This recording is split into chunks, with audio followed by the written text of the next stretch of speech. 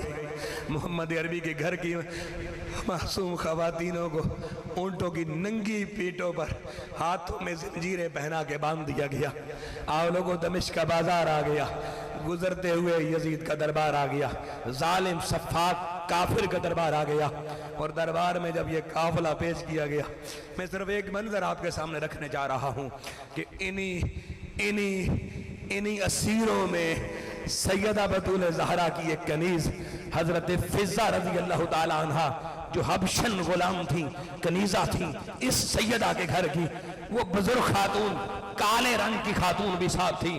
جب دربار میں یہ قافلہ لایا جا رہا تھا اور یزید کے سپاہیوں کو پتا تھا کوئی مجرم دربارے یزید میں پیش کیے جا رہے ہیں، مجرم محمد عربی کے محرموں کو مجرم بنا کے پیش کیا جا رہا ہے، ان کے سپاہی جو پیچھے کھڑے تھے ان کی نظر پڑی سامنے جب حضرت فضہ پر، کنیز زہرا پر.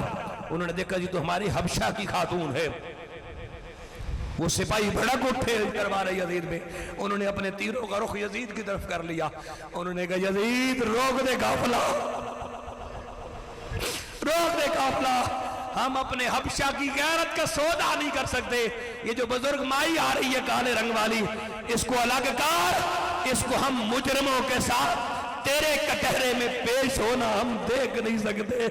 آؤ لوگوں، تاریخ یعقوبی کا یہ جملہ جب شیخ الاسلام کے صدرہ شاگرد نے پڑھا، میرے ہوش ٹھکانے آ گئے، میری چیخیں نکل گئی، میرا کلیجہ منہ کو آ گیا. میں نے کہا او محمد عربی کی مظلوم بیٹیوں، حبشہ کی بیٹی فضہ کی غیرت والے مجاہد تو میدان میں آ گئے، مگر دربار یزید میں کوئی کلمہ پڑھنے والا، محمد کی بیٹیوں کا دفاع کرنے والا نظر نہیں آیا.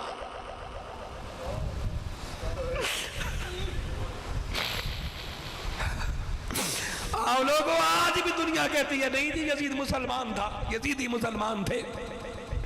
ملا علی قاری لکھتے ہیں، آپ کہتے ہیں جو کسی عالم کو عوالم کہہ دے وہ کافر ہو جاتا ہے. عالم کو عوالم کہہ دے.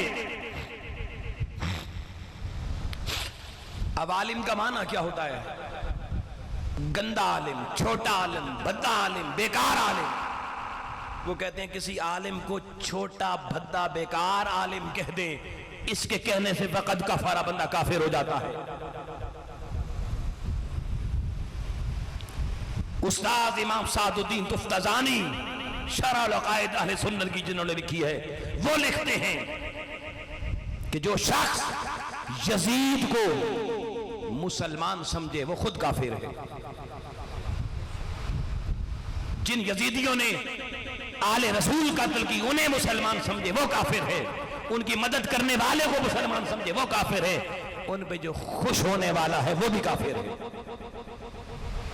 مگر آؤ دوستان محترم، حضرت فضہ کنیز ہے مگر اس کے محافظ وہاں مل گئے. محمد مصطفیٰ کی گھرانے کی مظلوم بیٹیوں کو محافظ نہیں ملے.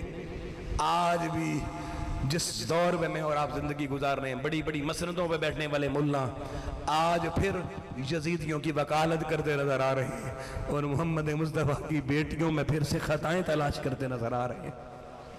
یہ دور میری آپ کی آنکھیں دیکھ رہی ہیں. اب ہماری زندگی کا امتحان ہے. حضور کی آل کی کتنی وفا ہے، مگر یہ باتیں تب سمجھ میں آئیں گی جب یا ایھا الذین آمنوا استعینوا بالصبر والصلاۃ سمجھ میں آئے گا. جب حسین کربلا کی چھاتی پہ گئے نا تو 2-3 بار حملے کیے اور کافر ایسے بھاگے جیسے شیر کے آگے گیدڑ بھاگتے ہیں. تو حسین نے 3 حملے کر کے کہا یزیدیوں رک جاؤ، محمد عربی کے نواسے کو، سیدہ زہرا کے شہزادے کو نماز قضا کرنے کی عادت نہیں ہے. آمن استعینوا بالصبر والصلاۃ. ابھی تک صبر کا تماشا دنیا نے دیکھا، حسین کے صبر کے کمالات دنیا نے دیکھے. اب کربلا کی دھرتی پہ ایک نیا منظر سامنے آیا. جب کہا یزیدیوں رک جاؤ، مجھے نماز قضا کرنے کی عادت نہیں ہے میں زندگی کی آخری نماز پڑھ لوں. کربلا کے سینے پر سید نے لوگوں سیدوں کے بابا نے اپنی نماز زندگی کی آخری نماز شروع کی. سجدے میں گئے. یزیدیوں نے کہا اگر حسین نے سر اٹھا لیا شاید پھر ہم حسین کا مقابلہ نہ کر سکے. آگے بڑھے, سر تن سے جدا کر دیا.